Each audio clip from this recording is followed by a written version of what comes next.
For someone like me na very ma-visual and who's a sucker for cute, vibrant illustrations, girly floral prints in the color pink, I am more likely to gravitate towards a book that looked like this. This is It Ends With Us by Colleen Hoover. But despite being marketed as a romance novel, would you believe that this book has a very dark theme about domestic violence?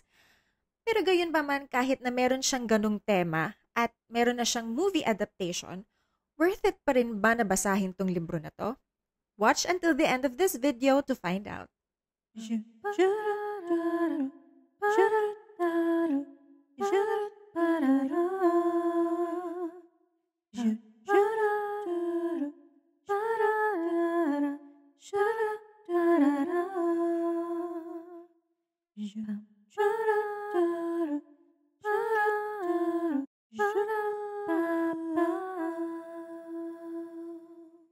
Hi guys, welcome back to my podcast. And as usual, if you're new here, please don't forget to comment, like, subscribe, and hit the bell icon so that you'll always be updated on my latest book reviews. And if you're listening over at Spotify and you just happen to come across my show, please, huwag kayong mahiya, i-follow nyo na po yung show ko because, why not? Diba, baka naman humahilig din po kayong magbasa. And, if you know friends who also love to read books, please share the show to them as well. March is International Women's Month, so my first book review for this season, naisip ko na i-feature ang mga story sa mga kababaihan para magbigay pugay sa kanila. And I think that I find it very fitting to feature stories about women from different walks of life. Although the book, as mentioned, has themes of domestic violence and emotional abuse, my goal is to uplift women, especially those who went through this ordeal and survived. If you're a victim or know someone who is a victim of domestic violence, don't be afraid to seek help. You can call our domestic abuse hotline that I'll be flashing on the next slide.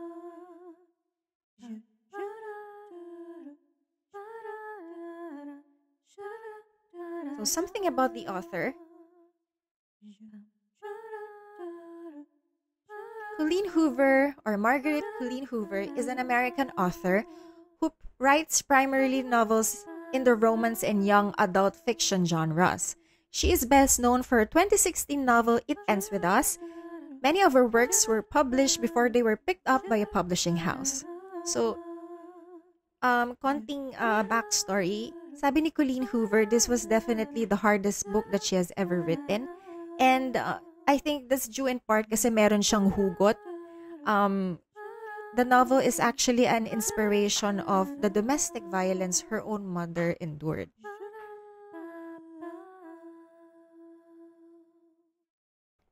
It's a story about a girl named Lily Bloom, an aspiring florist who grew up in an abusive household. So growing up, she witnessed, just like the author, she witnessed her own mother go through an emotional and physical abuse of her father. She developed closeness with her neighbor Atlas because I guess naaawa siguro siya kay Atlas because he was abused in such a way that he was neglected. She then moved to Boston to fulfill her dream, and that's where she met and fell in love with Ryle Kincaid, a neurosurgeon.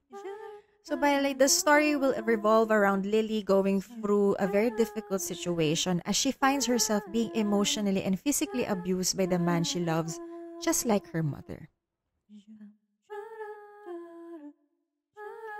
So what I like about the book is that I found it very empowering because I believe that there are so many women out there who are suffering from domestic or emotional abuse, and this book gives light to that kind of life. Despite the book having a very dark theme, happy ending naman siya. So that I would say. I'm obviously not allowed to reveal so much because book review nga lang ito. Pero I would say na yes, happy ending naman po siya. So, as part of my efforts to encourage my viewers to read books, naisip ko na why don't I think of like a segment that I could add to my show that will intrigue my viewers. I thought of adding a trivia segment. So my question is, what was the defining moment in Lily's life that really made her decide enough is enough? Ayoko nang hayaan na i-continue ng partner ko yung ginagawa niya sa akin na pananakit. To stand up and say no. Did you know that there's a movie adaptation released recently about this book? I want to see you again. Oh, now you see me. Share the emotion. Share the experience. Share the worldwide phenomenon together. You're the best friend I ever had. It Ends With Us. Now playing exclusively in theaters. Rated PG-13. And it starred Blake Lively and Justin Baldoni. Unfortunately, mas na-focus yung attention ng mga tao dun sa issues ng dalawang artista. And because of that, hindi tuloy sana nabigyan ng focus yung main theme ng story, which is domestic violence. So, more on that later. So, my favorite character is Lily Blooms because I admire her strength and her drive to fulfill her dreams of becoming a florist. And for me, napaka-simple lang ng gusto niya in life, and I like that. It really goes to show that your aspirations in life doesn't have to be big. Parang pwede naman kahit simple lang na trabaho meron ka. Okay lang kahit na simple lang ang buhay mo, and you still could be happy pa rin naman. And I also like her simple girl next door style. Mas nagre-resonate kasi ako sa mga ganong klaseng character kesa dun sa mga heiress, supermodel type na karakter. Okay, so what I don't like about the book, I'm not really a fan of books that have dark themes. I don't like when women are being portrayed as weak. Kasi palagi na lang nila pinapatawad o pinagbibigyan yung tao na nananakit sa kanila kasi mahal nila. Ayoko naman ganong klaseng storyline eh. Pero ba't ko pa siya binili? Kasi nga siguro because of how it was marketed and just really out of pure curiosity. I remember buying this book back in 2022 and nagbi-build pa lang naman kasi ako ng collection ko ng mga libro. And parang basta as long as bestseller yung isang libro, binibili ko siya kaagad. I actually know naman that it has a theme of domestic violence. Pero dahil nga napaka-vibrant ng kulay niya, iniisip ko, baka naman may kilig factor pa rin siya. Oo, ganun. Or, baka naman hindi ganun ka-heavy yung emotions kasi pink yung kulay eh. So, ayun. So, dito ako talagang natuto na mag-research muna bago bumili ng isang libro para to prevent unpleasant surprises. Kasi diba most of the time naman talaga binibase natin yung impression natin sa isang libro sa illustration niya. So, yun. So, dun ako na-sold talaga. Pero, ito talaga yung isa sa mga libro na nagbigay sa akin ng lesson na bago ka muna bumili. Kasi binili ko to eh. Diba? I bought this with my own money. And siguro, bago ka muna bumili, research on that book first. At yun nga, napaka-heavy nung emotions nung libro. Hindi ko siya talaga cup of tea. Hindi siya nakakakilig, nakakaiyak siya. So, I know what you're saying. Why didn't I check the reviews? Well, I didn't want my opinion to be influenced by other people's comments. Parang mas gusto ko na I'd rather take the risk and find out on my own. That said, I've taken a closer look at the cover and napansin ko na yung orchids pala is punit-punit. So, I guess this is already a subtle clue na parang sinasabi niya na ito yung parang representation ng character. Kasi broken siya dun sa relationship niya with Ryle and also na-witness nga niya yung abuse na pinagdaanan ng nanay niya growing up. So there.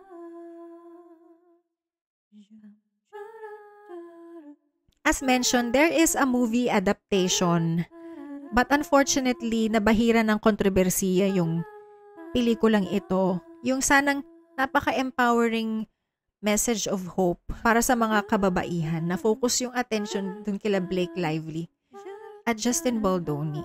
Because there have been allegations of bullying, inappropriate work behavior, nabastos daw si Blake, na body shame siya. Pero sa isang banda, parang ang lumalabas is gusto lang talaga i-take over ni Blake Lively yung production rights ng pelikula. Kaya niya to ginagawa. Kaya niya sinusmear campaign sa Justin Baldoni. This had led to both parties filing a case against each other. Dadawit pa yung pangalan ni Taylor Swift kasi lumalabas, she had a huge influence in the production of the movie. In fact, nakita nga dun sa text messages niya na screenshot, meron akong lalaking dragon sa pwede kong gamitin laban sa'yo kung hindi ka pumayag sa gusto ko. And one of the dragons is actually Taylor Swift. And also, as mentioned, they marketed the movie as if it's a feel-good summer flick that you can watch with your friends. Hello, Blake Lively here. Colleen Hoover. And It Ends With Us is in theaters now, so grab your friends, wear your florals, and head out to see it. Pero syempre ako, gawa ng nabasa ko na nga tong libro na to, sabi ko, parang wait lang. Are we talking about the same book? Kasi as far as I remember, hindi feel-good story yun eh. Diba? Napaka-heavy no, nakakaiyak nga siya eh. So bakit ganun yung atake nila sa pag-market ng pelikulang ito? Buti pa si Justin Baldoni, when he's being asked questions about domestic violence, hindi siya takot na sagutin yung mga questions na yon. Instead, in-acknowledge nga niya na sometimes kaming mga lalaki talaga yung mga problema. Ang may problema kasi diba, gusto namin kami palagi yung nasusunod. One of the things that I think is very easy to say, especially for us men, is when we maybe talk to somebody who's in this situation, or we read a book, or we hear a news story, the question that's always asked is, why did she stay? And that's the wrong question. Yeah. What we need to be asking ourselves is, why do men harm?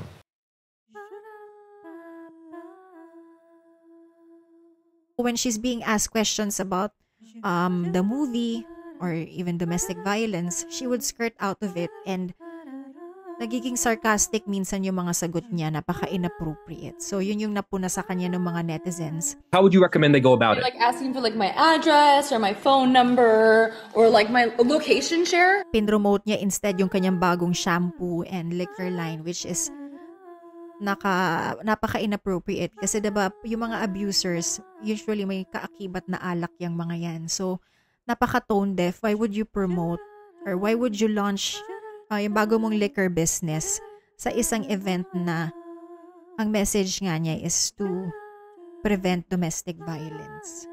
Napaka-tone deaf. Yun nga yung sabi ng mga netizens, napaka-tone deaf daw. While I understand na yung mga artista are tasked to encourage people to watch the movie despite it having a very dark, emotional theme, kung may trigger warning, they should have done it in such a way na hindi nila iniwasan yung mga questions about domestic violence. Parang dapat in-address pa rin nila yun. And then nag-insert sila ng very powerful message of hope para positive pa rin, di ba? In that way, you're properly setting expectations sa mga manonood. You're not false advertising it. And you're also being considerate, di ba? Parang consumers yun eh. Bibili sila ng ticket para bumili ng pelikula mo. So, you could have at least done that for your consumers. For the conclusion, I would rate the book 4 stars kasi nga despite it having a very heavy theme about domestic violence, gusto ko pa rin yung message niya of hope and courage for women. I found it very eye-opening kasi it gives light to what a person is really going through in their minds kapag habang nararanasan nila yung domestic violence. Oo. Kasi for us na hindi naman talaga nararanasan yun, napakadali para sa atin kasi na sabihan yung taong yun na iwan mo na lang yung partner mo, sinasaktan ka pala eh. Pero in reality, there's so many things kasi you need to consider bago mo gawin yun. Like, what if you actually have a kid together? And umasa ka dun sa taong yun kasi siya yung breadwinner mo. And also, hindi naman ganun kadali yun dahil alam ng taong yun kung saan ka nakatira. Masustok ka pa rin nun, diba? So, hindi ka safe pa rin. Even if you're not with that person physically. Iniisip mo pa rin yun na masusundan ako ng taong nito. Hindi ka pa rin safe, diba? Wala ka pa rin peace of mind. So, if you're someone who's looking for a book that has a slightly different feel from your typical kilig novel, gugustuhin mo siguro basahin tong librong ito kasi ibang klase siya, diba? Kakaiba siya. Given nga that it also has a very powerful message, empowering message for women who have suffered abuse. Sa isang banda, kung hindi ka komportable sa ganitong klaseng tema ng libro, siguro tread with caution. Like I said, the story ends on a good note naman. For a book that retails for 799 pesos, I guess worth it naman siya kasi collector ako eh. yun nga lang, it's not the type of book that you would want to read over and over again. So kung meron ka sigurong kakilala na meron itong libro na ito, pwede mo sigurong hiramin na lang. Or if you happen to know a store that sells secondhand books, baka pwedeng dun mo na lang din siya bilhin. I mean, I really wouldn't read this book over and over again kasi paulit-ulit mo rin pagdadaanan yung heavy emotions niya. Paulit-ulit sasama yung loob mo, ganyan. So, oo, tama na yung isang beses lang. So, my favorite quote from the book, cycles exist because they are excruciating to break. It takes an astronomical amount of pain and courage to disrupt a familiar pattern. Hanggang saan mo ba kayang itolerate yung maling ginagawa ng partner mo sa'yo dahil mahal mo siya? Diba? Word of the day, excruciating. And according to Merriam-Webster, causing great pain or anguish, agonizing. Another term is very intense and extreme. You should definitely still read the book because as with any other books na may movie adaptation, for sure may mga dialogue or scenes dyan na na-omit. And in most cases, nadadagdag din. Kasi nga, that movie has to live up to Hollywood standards of entertainment eh. And also, ang nawawala kasi kapag umaasa ka na lang sa mga pelikula is that yung nawawala yung tinatawag na personal imagination. Kasi while you're reading a book, you get to form the images in your head. And obviously, ibang experience kasi if you get to form the images in your head on your own eh. Kasi yung nakaasa ka na lang doon sa visual ng mga pelikula. And also, it will allow you to have your own perspective. Kasi kapag pelikula yan, nakafocus na lang yung perspective sa isang viewpoint. So those are only a few reasons why you should read the book. Pero syempre, in my case, dahil nga, ito yung advocacy ko, which is yung to encourage people to read books. I would still recommend that you read books kahit pa Harry Potter yan, Twilight yan, or Narnia ba yan. I would still encourage you to read the book kasi nga it will give you an entirely different experience.